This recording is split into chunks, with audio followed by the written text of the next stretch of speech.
जब मुश्किल परिस्थिति आपकी जिंदगी में आती है तो क्या चीज सबसे ज्यादा मोटिवेट करती है? कैसे आप खुद को निकाल पाते हो उस चीज से बाहर? कोई दर्द है, कोई दुख है, पीड़ा है या कुछ बहुत बुरा सा हो गया तो अपने आप को कैसे समझाते हो आप शार्क टैंक में गए थे, उसके बाद जनता का अलग अलग रिएक्शन था, कुछ ऑडियंस आपके फेवर में थी पर कुछ ने उस चीज को नहीं समझा, तो आप उस चीज पे क्या कहना चाहेंगे?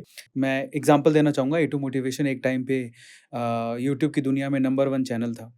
हमने नंबर 1 स्पोर्ट 2-3 बार रैंकिंग आई, नंबर 1 पे ही था।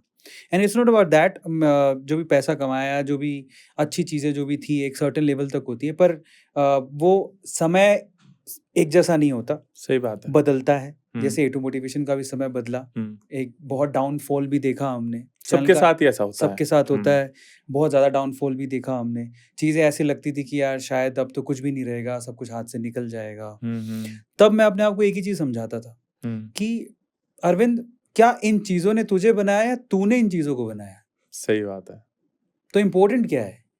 अब जब मैंने ही कोई विरासत बनाई है, तो मेरे लिए मैं ज़्यादा इम्पोर्टेंट हूँ। अगर मैं उस टाइम पे अगर मैं स्ट्रेस ले लूँ, अरे यार ए टू मोटिवेशन जा रहा है, अरे यार पैसा जा रहा है, आपने तो अरे यार बनाया सब फेम कुछ, जा रहा है। आपने तो बनाया है। एग्जैक्टली। डरने किससे जो होता है फिर? जिस वक्त ये शार्क टैंक रिलीज हुआ था, मुझे आज भी याद है, मेरी मम्मी ने मुझे कॉल किया था। अच्छा।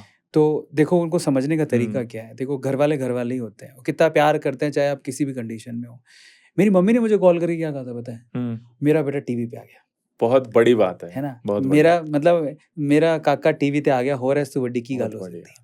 तो इसलिए कहते हैं ना कि आपकी खुशियों में कोई खुश हो ना हो, आपके पेरेंट्स जरूर खुश होते हैं। सही बात। मेरे पापा ने क्या कहा, बहुत अच्छी कोशिश थी। तो ऐसे होते हैं माँ बाप। और मैं आपसे कहूंगा कि ना, आपके लिए जिंदगी में सबसे इंपॉर्टेंट उन्हीं का ही प्रोस्पेक्ट है, वो क्या सोचते हैं। बाकी दुनिया मैटर नहीं करती है।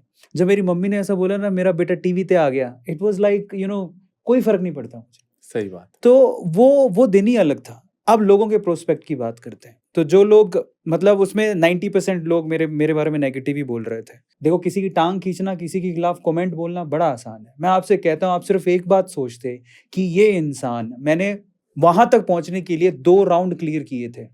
ये इंसान एक कंपनी खोल के फर्स्ट राउंड क्लियर करके, सेकंड राउंड क्लियर करके, थर्ड राउंड में फाइनल ऑडिशन तक पहुंचा, शार्क टैंक के सामने खड़ा था।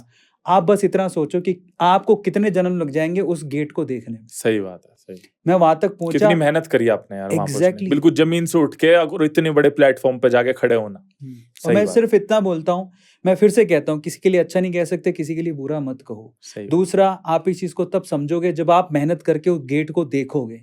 तीसरा, फंडिंग मिलनी ना मिलनी कोई मायने नहीं रखता था। आपको सिर्फ ये देखना चाहिए कि इंसान मेहनत कितनी करके जा रहा है। मेहनत या हार जीत लगी रहती है जिंदगी में इंसानों की। मेरे इसके लिए 2 प्रोस्पेक्ट है।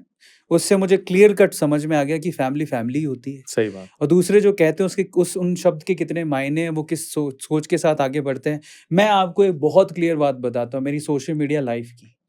मैं जब से सोशल मीडिया पर हूँ, मैंने आज तक किसी भी यूट्यूब वीडियो पर जाकर किसी के लिए नेगेटिव कमेंट कभी नहीं लिखा। नहीं भाई, क्लीन है रिकॉर्ड आपका। कभी नहीं लिखा। आप कभी भी ए टू मोटिवेशन अरविंद अरोड़ा की तरफ से एक नेगेटिव कमेंट बता दो किसी भी यूट्यूब के वीडियो पर, मैंने नहीं लिखा। बड़े पोलाइट हो यार आप, बढ़िया। सही में मैंने हमेशा अगर किसी के लिए लिखा तो पॉजिटिव कमेंट लिखा, वरना नहीं लिखा। क्योंकि मैं जानता हूँ एक कंटेंट क्रिएटर का दर्द क्या होता है। वो दिन रात मेहनत करता है। जो आपको वीडियो में दिखता है ना साहब, भाई साहब, उसके लिए वो रातों जागा है वो। सही बात। उसके बाद उसने कंटेंट बना के आपके सामने रखा है।